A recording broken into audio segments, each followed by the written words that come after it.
వేదము చేత ప్రతిపాదింపబడినవాడు, వేదము చేత తెలియబడేటటువంటి వాడు, వేదము ప్రమాణముగా ధర్మానుష్ఠానము చేసి మానవ జన్మ తరింప చేసుకుని భగవంతుని యొక్క అనుభవాన్ని మనం పొందడానికి వీలైనటువంటి స్థితిని కలిగి ఉన్నవాడైనటువంటి పరమేశ్వరుడు రామచంద్రమూర్తిగా ఈ భూమండలం మీద అవతరించి 11,000 సంవత్సరములు కరచరణాదులతో నడయాడాడు. రాముడు వేదము చేత ప్రతిపాదింపబడినటువంటి పరమేశ్వర స్వరూపం. ఆ భగవంతుడే రాముడిగా వచ్చాడు. భగవంతుణ్ణి ప్రతిపాదించేటటువంటి వేదం వాల్మీకి మహర్షి నోటి వెంట శ్రీరామాయణంగా వచ్చింది. అందుకే శ్రీరామాయణానికి వేదోపబృంహణము అని పేరు. వేదమే రామాయణం. వేదం దేన్ని ప్రతిపాదిస్తుంది? ప్రధానంగా వేదమంతా ధర్మమే ప్రతిపాదన చేస్తుంది. ధర్మం అంటే ఏమిటి? ధ్రియతేవా జలైరితి ధర్మం అని అమరకోశం. ధర్మం అంటే తెలుసుకోవడం ధర్మంలో ఒక భాగం. కేవలం తెలుసుకోవడం ధర్మం కాదు. తెలుసుకున్నాడు, అనుష్ఠించడు, అప్పుడు ధర్మమా అంటే ధర్మం కాదు. మీరు శ్రీరామాయణాన్ని జాగ్రత్తగా పరిశీలన చేస్తే రాముడికి ఎన్ని తెలుసో ఎంత తెలుసో, రావణుడికి అన్ని తెలుసు అంతా తెలుసు. కానీ రాముడి ముందు రావణుడు ఎందుకు నిలబడలేకపోయాడు? ఒక్కటే కారణం, తాను తెలుసుకున్నది తాను విన్నది అనుష్ఠించాడు రామచంద్రమూర్తి. తాను విన్నది తాను తెలుసుకున్నది తన సౌకర్యానికి అనుగుణంగా మార్చుకుని దబాయించి బ్రతికే ప్రయత్నం చేస్తాడు రావణాసురుడు. ధర్మాన్ని మీరు తెలుసుకోవడం ప్రధానం ఎంతో, దాన్ని అనుష్ఠించడం కూడా అంతే అవసరం. అనుష్ఠానానికి పనికిరానటువంటి ధర్మం ఉపయోగం లేనిది అవుతుంది.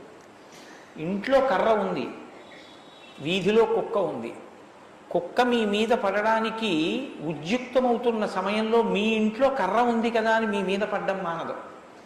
మీ చేతిలో కర్ర ఉంటే కుక్క మీ మీద పడకుండా ఉంటుంది. ధర్మో రక్షతి రక్షిత అన్న మాటకు అర్థం ఏమిటంటే, మీరు ధర్మాన్ని అనుష్ఠిస్తే మిమ్మల్ని ధర్మం కాపాడుతుంది. ధర్మం విషయంలో తెలుసుకోవలసినటువంటి అత్యంత ముఖ్యమైన విషయం ఒకటి ఉంటుంది. ధర్మం ఇలా అనుష్ఠిస్తే అలా వెంటనే ఫలితం ఇవ్వాలని ఎక్కడ ఉండదు. ఒకచో అలా ఉండొచ్చు. ధర్మం ఎటువంటిదంటే, పంట పండడం కోసమని చెప్పి వ్యవసాయదారుడు భూమిని దున్నడం మొదలు పెడతాడు. భూమిని దున్నగానే పంట పండుతుందా? భూమిని దున్నిన తరువాత వర్షం పడే వరకు ఎదురు చూడాలి. వర్షం పడితే పంట పండుతుందా? విత్తనాలు వేయాలి. విత్తనాలు వేస్తే పంట పండుతుందా? మొలకలెత్తాలి. మొలకలెత్తినంత మాత్రాన పంట పండుతుందా? దానికి చీడా పీడా పట్టకుండా సస్యరక్షణ చేసుకోవాలి. 6 గాలము శ్రమిస్తే చిట్ట చివర ఆ పంట బాగా చేతికొచ్చి ఫలసాయాన్ని ఇస్తుంది.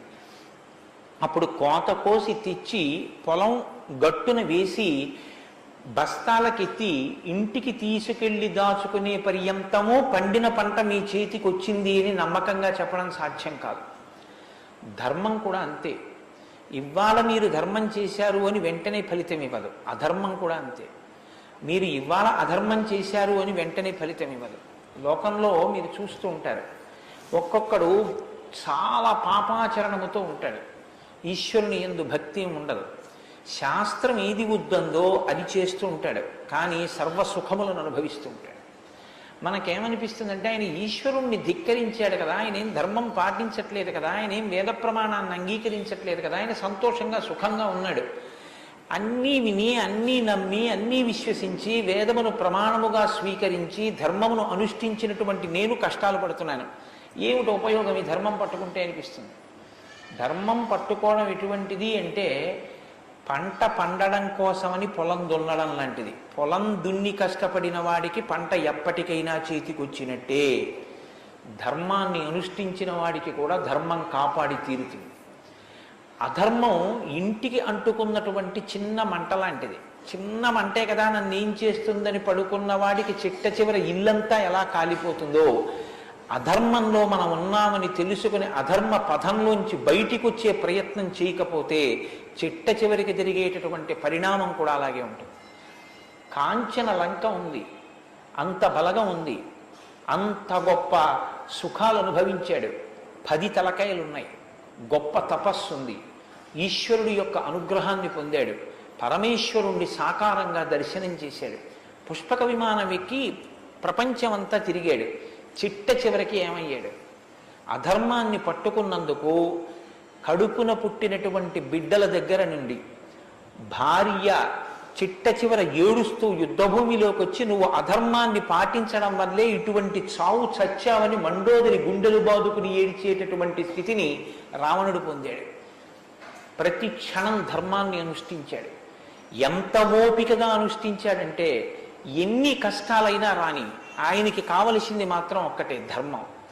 ధర్మమా సుఖమా, ధర్మమా కష్టమా, ధర్మమా ప్రయోజనమా, ధర్మమా అడ్డదారా, ధర్మమా కోరిక తీరడమా, మీరు పక్కన ఏవి పెట్టి చూడండి, శ్రీరామచంద్రమూర్తి జీవితం అంతా ఒకటి, ధర్మమే. వాళ్ళన్నాడు సుగ్రీవుడితో ఎందుకు స్నేహం చేశావు? నాతో స్నేహం చేస్తే రావణాసురుణ్ణి నిగ్రహించి నీ భార్యని వెంటనే ఇప్పిద్దును, ఎందుకు సుగ్రీవుడితో స్నేహం చేశావని అడిగాడు. నాకు కావలసింది ధర్మం, అధర్మాన్ని పాటించేటటువంటి నీతోటి స్నేహం వల్ల నా భార్యని తెచ్చుకోవడం నాకు అక్కర్లేదు, అందుకు నిన్ను నిగ్రహించానన్నాడు. తండ్రి మరణించాడు, చెక్కు చెదరలేదు. భార్యను అపహరించారు, చెక్కు చెదరలేదు. రాజ్యం పోయింది, చెక్కు చెదరలేదు. జటాయువు మరణించాడు, చెక్కు చెదరలేదు. ఇలా కాదన్నయ్య, ఈ మార్గాన్ని విడిచిపెట్టి ఇలా వెళ్ళన్నాడు. తోడ పుట్టినటువంటి లక్ష్మణమూర్తి నాకు వద్దన్నాడు. కన్న తల్లి కౌసల్య అంది, నీ తండ్రి ఇటువంటి దురాత్ముడు కాబట్టి నన్ను కూడా నీతో తీసుకెళ్ళండి. వద్దమ్మా, ధర్మం ప్రధానం అన్నాడు. ఎన్ని పర్యాయాలు ఆయన మాట్లాడితే ధర్మం ధర్మం ధర్మం. అయితే ఇక్కడ మీరు ఒక మాట గమనించవలసి ఉంటుంది. ధర్మం అంటే ఏది ధర్మం? కోటేశ్వరరావు గారు చెప్తే ధర్మం అవుతుందా? లేకపోతే ఎవరో నేను ఇది చెప్తానండి ఇది ధర్మం అంటే అవుతుందా? మనం చెప్తే ధర్మం అవదు, వేదం చెప్తే ధర్మం అవుతుంది. వేదం ఏది చెప్పిందో అది ధర్మం. వేదమునకు వ్యతిరేకముగా చెప్పనటువంటి స్మృతి చెప్పినది ధర్మం. వేదమునకు వ్యతిరేకంగా చెప్పని స్మృతి చెప్పిన మాట పాటించిన వాడిది ధర్మం. ఆ ధర్మం ఎవడు పట్టుకుంటాడో వాడే శ్రీరాముడు. ఆ ధర్మాన్ని ఎవడు పట్టుకుంటాడో వాడు అంతిమంగా పొందేది ఏదంటే విజయమే. 11,000 సంవత్సరములు ఈ భూమండలాన్ని పరిపాలించినటువంటి రామచంద్రమూర్తి పడనటువంటి కష్టం లేదు. ఇన్ని కష్టాలు పడుతున్నా ఆయన ఇతరులకు సుఖాన్ని ఇచ్చాడు, ఇతరులకు ఆనందం ఇచ్చాడు, ఇతరులకు సంతోషం ఇచ్చాడు తప్ప నేనింత కష్టంలో ఉన్నాను మీరు ఎందుకు నవ్వాలని ఆయన ఎన్నడూ అడగలేదు. అందుకే రాముడు యోగి అన్నారు పెద్దలు. యోగి అంటే పైన ఎన్ని కష్టాలైనా రావచ్చు, కానీ లోపల మాత్రం తాను నిర్వికారంగా ఉంటాడు. అందుకే పుట్టినది కూడా నవమి తిథి నాడు పుట్టాడు మహానుభావుడు. 9 అంకెకున్న గొప్పతనం చూడండి. మీరు ఎంత పెట్టి 9ని హెచ్చ వేయండి మళ్ళీ 9గా మారుతూ ఉంటుంది. 9 ఒకట్ల 9, 9 2 18, 8 1 9, 9 3 27, 7 2 9, 9 4 36, 6 3 9, 9 5 45, 5 4 9. ఏం చేసినా మళ్ళీ 9 అవుతూ ఉంటుంది.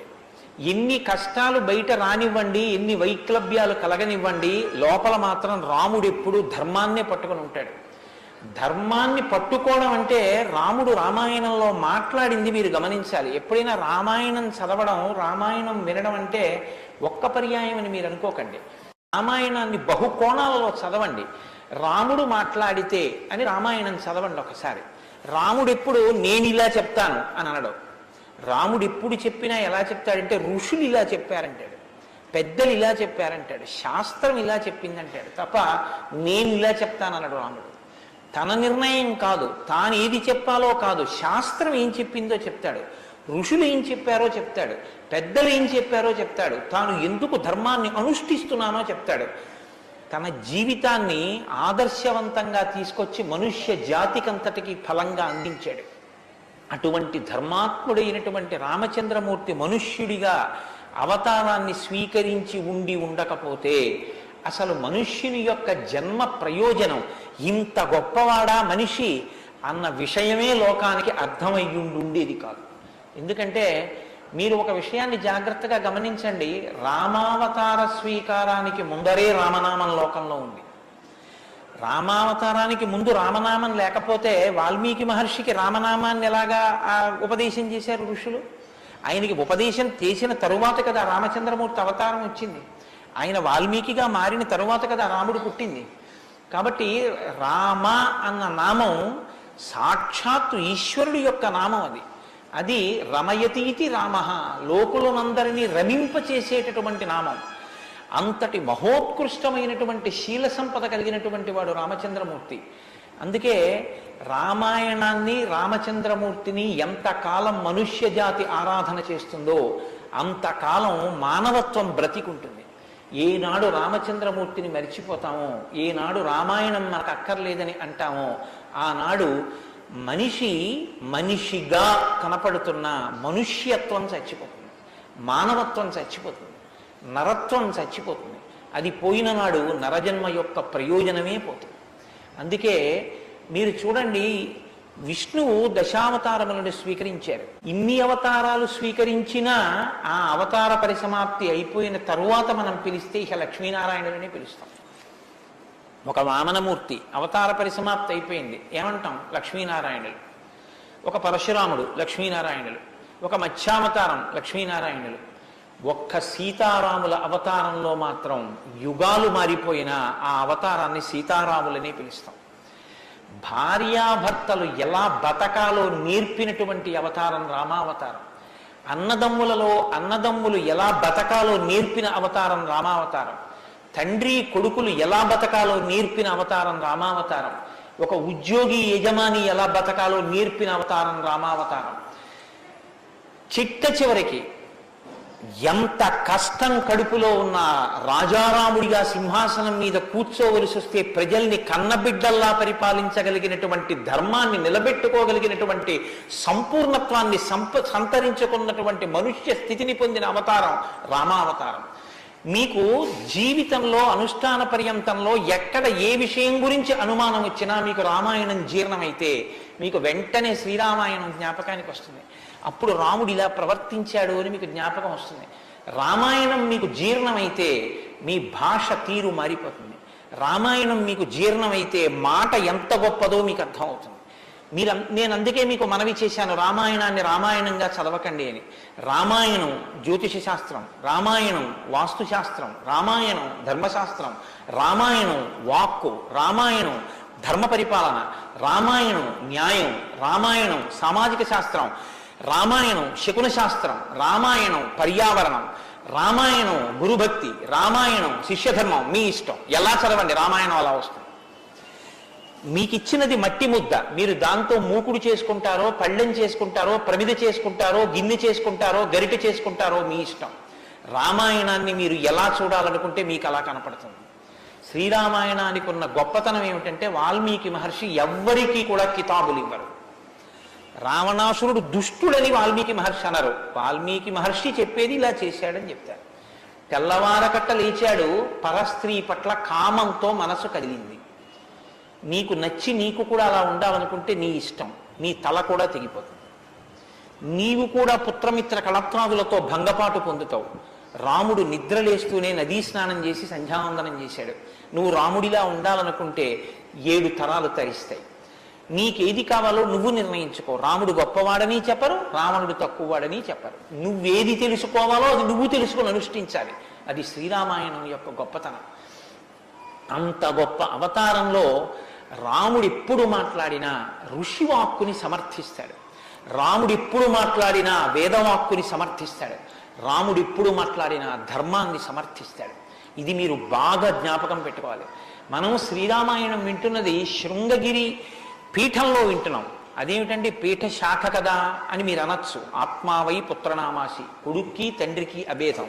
బింబానికి బింబం ఎందులోంచి వచ్చిందో ఆ బింబం వచ్చినటువంటి లేదా ప్రతిబింబం పుట్టిన బింబం రెండు ఒకటే. అద్దం ముందు నిలబడితే నా ప్రతిబింబం కనబడితే ఆ ప్రతిబింబం బొట్టు పెట్టుకోలేదనుకోండి, దిక్కుమాలిన ప్రతిబింబమా బొట్టు పెట్టుకోవద్దా, తప్పు కదా అని ప్రతిబింబానికి బొట్టు పెడితే నాకు బొట్టు వస్తుందా? బింబానికి బొట్టెట్టుకుంటే ప్రతిబింబానికి బొట్టు వస్తుంది. బింబానికి ప్రతిబింబానికి తండ్రికి కొడుక్కి గురువుకి శిష్యుడికి అభేదమైతే గుంటూరు శృంగగిరి పీఠ శాఖకి ఎక్కడో కర్ణాటక రాష్ట్రంలో ఉన్న శృంగగిరి పీఠానికి నా దృష్టిలో అభేదం. శృంగగిరి పీఠంలో కూర్చొని శ్రీరామాయణ ప్రవచనం చెయ్యవలసి వస్తే నేను ఒక మాట చెప్పకుండా రామాయణాన్ని ప్రారంభించేస్తే నేను ఒక పొరపాటు చేసిన వాడిని అవుతాను. ఇన్ని పీఠాల్ని స్థాపించినటువంటి శంకర భగవత్పాదులు అవతార పరిసమాప్తి చేస్తూ ఒక మాట చెప్పారు. వేదో నిత్యమధీయతాం తదుదితం కర్మస్వనుష్ఠీయతాం. ప్రతిరోజు వేదం చదువుకో. నువ్వు చేసే ఏ కర్మ అయినా వేదం ఎలా చెప్పిందో అలాగే చెయ్యి. అంతేకాని నీ స్వంత బుద్ధితో ఏ పనిని చేయవద్దు. ఈశ్వరుడు నోరిచ్చాడు కదా అని నీ చిత్తం వచ్చినట్టుగా వాదనలు చేయవద్దు. నువ్వు ఏది మాట్లాడినా ఉపనిషత్తులు ఏం చెప్పాయో, వేదం ఏం చెప్పిందో దాన్ని సమర్థించడానికి నీ వాగ్బలాన్ని ఉపయోగించు. అంతేకాని ఈశ్వరుడు వాక్కు ఇచ్చాడు కదా అని నీ ఇష్టం వచ్చినట్టు నువ్వు మాట్లాడితే చూడలేదు, లెక్క కట్టుకోలేడని నువ్వు అనుకోవద్దు. లెక్క కట్టేవాడు ఒకడున్నాడు. మీరు చూడండి, 84 లక్షల జీవరాశులు ఈ ప్రపంచంలో ఉన్నాయి. 84 లక్షల జీవరాశుల్లో 83,99,999 జీవరాశులకు వాక్కు లేదు. ఒక్క నరజన్మకే వాక్కు ఉంది. మళ్ళీ ఈ నరజన్మలో కొంతమంది మాత్రమే ఆ మాట చెప్పగలరు. కొంతమంది నరులుగా జన్మించిన నోరు విప్పి రామా అని గట్టిగా అనరా అంటే రామా అని అనలేరు. అది వారి దురదృష్టం. కానీ మనం భగవన్నామమును పలకగలం. భగవన్నామం పలికి తరించగలిగినటువంటి భాగ్యం మనకుంది. ఆ భగవన్నామం పలికేటటువంటి భాగ్యం ఉన్న ఏకైక ప్రాణి సృష్టిలో కేవలం మనుష్యుడే. అటువంటి మనుష్యుడికి ఇచ్చినటువంటి అదనపు వరం భగవత్ కథాశ్రవణం. ఈశ్వర కథ వినగలడు. ఆ ఈశ్వర కథ వింటేనే సమస్త సంసార భ్రమణ పరితాపోపశమనం అంటారు శంకర భగవత్పాదులు. సంసార భ్రమణ పరితాపోపశమన కారణమైనటువంటి భగవంతుని యొక్క కథాశ్రవణము చేసి నోటితో జుర్రుకున్నటువంటి పదార్థాలు సప్తధాతువులతో నిర్మింపబడిన ఈ దేహాన్ని పోషిస్తే భగవంతుని యొక్క కథని చెవులతో జుర్రుకున్నటువంటి వాడు మళ్ళీ పుట్టవలసిన అవసరం లేకుండా పునరావృత్తి రహిత శాశ్వత శివ సాయుధ్య స్థితిని పొందగలుగుతున్నాడు. ఇటువంటి భాగ్యం కలిగినటువంటి ప్రాణి మనుష్యుడు. ఆ మనుష్యుని యొక్క జీవితం ఎంత గొప్పదో, అసలు నరుడంతే ఎంత గొప్పవాడో నిరూపించినటువంటి అవతారం రా. మనుష్య జన్మ అంటే అంత చులకనగా చూడబడినటువంటి రోజుల్లో నరుడంటే ఎంత గొప్పవాడో నిరూపించి చూపించాడు. అందుకే ఆయన అవతార పరిసమాప్తి చెయ్యాలి అంటే రావణ సంహారం చేసేసి అవతార పరిసమాప్తి చేసేయచ్చు. కానీ ఆయన అలా చేయలేదు. ప్రతిజ్ఞ చేశారు, 10 వర్ష సహస్రాన్ని 10 వర్ష శతానిచ, నేను 11,000 సంవత్సరములు ఈ భూమండలం మీద నడుస్తానన్నారు. దేని కొరకు అంటే 11,000 సంవత్సరములు నేను ఈ భూమి మీద ఉండి భార్యాసహితుడనై బిడ్డల్ని కని ధర్మాన్ని అనుష్ఠించి ఒక నరుడు ధర్మాన్ని పట్టుకుంటే ఎంత గొప్పవాడు కాగలడో నిరూపిస్తానన్నాడు రాముడు. అటువంటి నరుడి కథ అయినటువంటి రామకథ వినకపోతే, రాముడికి కృతజ్ఞతలు ఆవిష్కరించకపోతే, మనసార రామనామం చెప్పకపోతే, రామచంద్రమూర్తికి నమస్కరించకపోతే ఆ జన్మ వృధా అయిపోయినటువంటి జన్మ. అంతటి మహాత్ముడు రామచంద్రమూర్తి. కాబట్టి వేదవేద్యే పరే పుంసీ జాతే దశరథాత్మజే వేద ప్రచేతసాదాసీత్ సాక్షాత్ రామాయణాత్మన. వేదము వేదోపబృంహణమై రామకథగా భూలోకంలో వచ్చింది. ఆ వేదము ఈశ్వరుని యొక్క శ్వాస. ఈ వేదము వాల్మీకి గిరి సంభూత. వాల్మీకి అనబడేటటువంటి పర్వతంలోంచి పుట్టినటువంటి ఒక జీవనది. వేదము మనం వెళ్ళి స్నానం చెయ్యాలి, మనం వెళ్ళి దర్శనం చెయ్యాలి. రామాయణము ప్రవహించి ఇంటింటి ముందు నుంచి వెళ్ళిపోయినటువంటి గంగ లాంటిది. దక్షిణామూర్తి వేదం, శంకరాచార్యుల వారు రామాయణం. దక్షిణామూర్తి ఎక్కడో ఒక్క చోట కూర్చుని ఉంటారు. సనక సనందనాదులు కూడా ఆయన కూర్చున్న చోటికే వెళ్ళి నమస్కారం చేసి జ్ఞానోపలబ్ధి పొందాలి. శంకరాచార్యుల వారు అలా కాదు. శంభోర్మూర్తిశ్చరతి భువనే శంకరాచార్య రూప. ఆ దక్షిణామూర్తి మౌనం విడిచిపెట్టి ఆసేత హిమాచల పర్యంతం పాదచారి అయి 3 పర్యాయములు పర్యటించి వేద విరుద్ధమైన వాదనలు ఖండించి మళ్లీ వేద విరుద్ధమైన వాదనలు ఈ భారతదేశంలోకి ప్రవేశించకుండా కాపు పెట్టాలన్న ఉద్దేశ్యంతో తూర్పున జగన్నాథులో గోవర్ధన పీఠము, పడమర ద్వారకలో కాళికాపీఠము, ఉత్తరమున బద్రికాశ్రమములో జ్యోతిపీఠము, దక్షిణమున శృంగగిరిలో శారదాపీఠము, 4 చోట్ల 4 పీఠములను కాపు పెట్టి గురు పరంపర నిరంతరము కొనసాగేటట్టుగా మనని అనుగ్రహించి వేద విరుద్ధమైన వాదనలు భారతదేశంలో ప్రవేశించకుండా రక్షించినటువంటి మహాపురుషుడైనటువంటి శంకర భగవత్పాదులు తానే ఆసేతు హిమాచలం పరిగెట్టించి ప్రతి ఇంటి ముందుకొచ్చి జ్ఞానబోధ చేసినట్టు రామాయణం అనేటటువంటి గంగ వాల్మీకి గిరిశంభూతయ్యి వాడలా ప్రవహించింది. రామ కథ రామనామం తెలియని వాడు లోకంలో ఉండడు. ఏదైనా తెలియదేమో, రామకథ తెలియనివాడు, రామనామం తెలియనివాడు లోకంలో ఉండడు. మంచికైనా రామనామం, చెడుకైనా రామనామం. ఏమయ్యా అంత పని చేసావా? రామరామ నేను చేస్తానండి అంటాడు. ఏదైనా చూడకూడదు చూస్తే రామరామ ఇలాంటిది చూశానేమండి అంటాడు. ఏదైనా మంచి జరిగితే రామరామ ఎంత మంచి మాట విన్నాను ఇవ్వాలంటాడు. భారతీయ సంస్కృతిలో రామనామం మమేకమైపోయింది.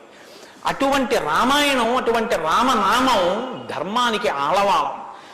ధర్మాన్ని వ్యతిరేకించడం కన్నా ఘోరమైన పాపం లోకంలో ఇంకోటి ఉండదు.